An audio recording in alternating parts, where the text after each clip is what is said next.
Enzo Recto, kalaban ang katiwalian at kasinungalingan, kakampi sa katotohanan at kabutihan. Sinabi niyo po Senator, na ngayong Lunes bubuksan na itong mga dokumento, maging yung mga computer files na dala-dala po nitong si Hernandez. Ano nga po ba ang laman nito? Ito po ba'y may kaugnayan dun sa ilang mga sinasabi niya na proponents daw po nitong mga flood control projects? Baka, kasi inaayos pa namin kasi dapat sundin namin yung proper procedure. Kasi kung sakaling aabot sa prosecution, napaka-importante ng chain of custody. Kasi pagka na-compromise yung integridad ng chain of custody, medyo may problema yan dahil i-raise ng defense yan. Just in case darating doon. Opo, Saka opo. hindi limit tayo dito sa naipahayag niya na sa hearing sa Blue Ribbon na yung tungkol sa dalawang kasamahan ko dito. Pwedeng meron pang ibang na nakapaloob na kung meron siyang ebidensya may papalabas, no? Hindi lang limitado dun po sa mga nasabi niya. Pero dahil nabanggit niyo na po yung chain of custody na ina-anticipate niyo na just in case po na gamitin nga po itong mga ebidensya dun sa mga ikakaso dito sa mga involved, paano po ngayon ang protocol sa pag-handle ninyo dito sa mga sensitive documents and even dun sa computer na nandyan na po ngayon sa Senado? Once na ma-until tapos ma-analyze, kasi hindi naman kami ang pwede magkalkal sa computer. Halimbawa, papaubayan natin mga experts yun. Pero yun, i-maintain pa rin natin yung chain of custody na tinatawag. Now, kung may mga lalabas talaga doon na mag-boost doon sa kanilang aligasyon, sa aligasyon ni Bryce Hernandez, for example. Kasi sa ngayon, in fairness to Senators Estrada and Joel Villanueva, aligasyon pa lang yun eh. Ang na-establish pa lang naman, yung insertion na hindi pa rin naman natin alam kung talagang silang dalawa mismo nag-insert. Ang fact lang na na-establish doon, yung nagkaroon ng insertion at saka tumama doon sa mga items na dinescribe ni Bryce Hernandez doon sa mga dalawang pagdinig na nangyari sa Blue Ribbon. So yun, na may credibilidad yung sinasabi kasi eksakto yung 600 million, dinescribe niya yung 675 billion na 8 items in the case of Senator Villanueva, plus yung 355 million naman kay Senator Estrada na 5 noong May at 2 noong July. At eksakto rin yung description ng mga items. So, sa aspeto na yon, may credibilidad. Pero hindi naman bawal yung mag-insert. Hindi naman labag sa batas ang mag-insert. Hindi rin labag sa batas na inimplementa yung mga proyekto na sinasabing naka-insert.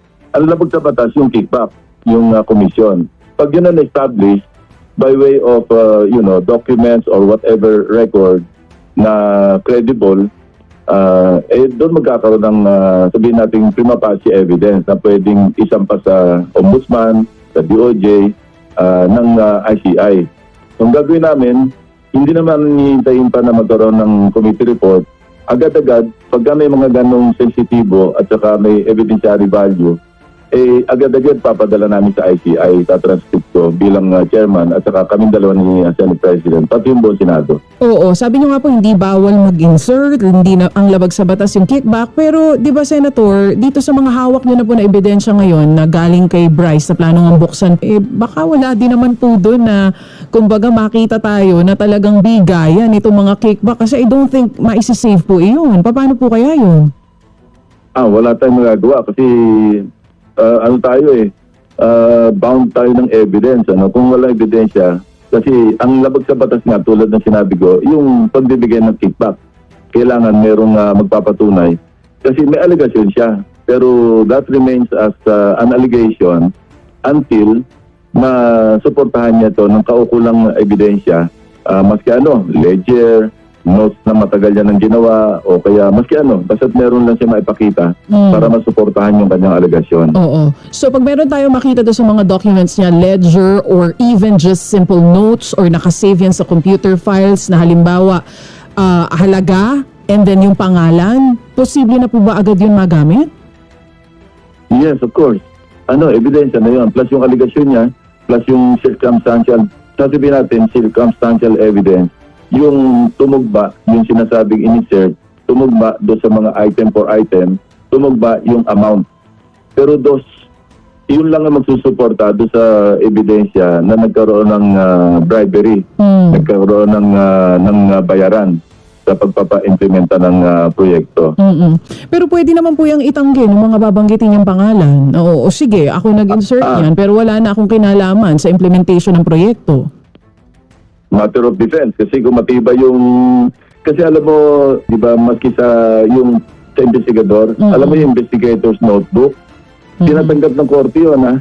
Pag pinresenta yun at binasa yung nasa notebook ng investigador, na nung pumunta siya sa scene of the crime, isinulat niya yun, may mga petsa, at talagang kitang-kita naman na hindi ito manufactured, kundi ginawa nung mismong araw o panahon na nag-iimbestiga siya, pwedeng 2 years ago, 1 year ago, 2 years ago, 3 years ago. Basta't matibay at convincing yung kanyang notebook na ito'y ginawa nung siya'y nag-iimbestiga, paano nag-iimbestiga. Matibay yun. So hindi po siya po pwedeng basta baliin lang ng denial na hindi, wala akong kinalaman dyan. Matter of defense. Sa korte na yon. Doon na sila magtutuos. Oo, korte na po ang Pagalingan na ng magdedesisyon. mga abogado. Oo. Yes. Oo. Senator Ping, sa ngayon po, ilan eksaktong mga computers and even documents yung hawak nyo na sinasabi nga nitong Bryce Hernandez na posibleng magpatunay kung sino pa ibang mga sangkot po dito sa anomalya? Sa totoo lang, hindi ko pa nakita. Kasi nga, kailangan present yung lawyer, nandiyan siya, at ayusin natin yung... yan na rin kasi yung advice ng General Counsel namin sa Blue Ribbon. Yung dati sa Ombudsman, si Gerard Mosquera. Mabuti nakapag-advise ka agad. Nung nililikom yung mga dokumento, yung computer, nakapag-advise ka agad siya na, Senator, baka kailangan yan, i-preserve natin yung chain of custody, importante yon. So, yun, mabuti rin talaga mayroong mga counsel na ganun na mas nakakaintindi kasi ang lawak ng experience siya. Galing Yes, sa Ombudsman, kaya yung nag-prosecute siya na police eh. Meron din po ba tayong third party na digital forensics team na mag-check po nito mga computers or documents? Meron ng NBI niyan saka yung PNP. So doon namin na ipapaubaya yung pagkakondak ng forensic examination. Bunyog, bunyog, halikan na kasama ka. Bunyog, kapag buklod ay may pag-asa. Luzon, Visayas, Mindanao, isa ang pananaw. Sa bagong Pilipinas ang bunyog isisigaw. Bunyog,